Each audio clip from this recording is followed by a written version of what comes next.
How to see who share your Instagram post or reel. Instagram does not directly show you the usernames of people who share your post or reel due to privacy reasons, but however, you can check how many times your content has been shared and analyze the performances.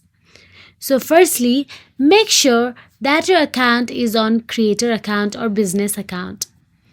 And once you have done so, go to your profile and tap the post or reel you want to check. From there, tap on the three dots on the top right of the post or reel, then select View Insights. It may appear below the post for some users. Now, in the Insights panel, look for the arrow icon. This number shows how many times the post or reels has been shared. You won't see who shared it, you can just count the total. So that is it. The View Insight feature is only available for professional accounts, so make sure that your account is not on private. If you found this video helpful, please like, share and subscribe, and thank you so much for watching.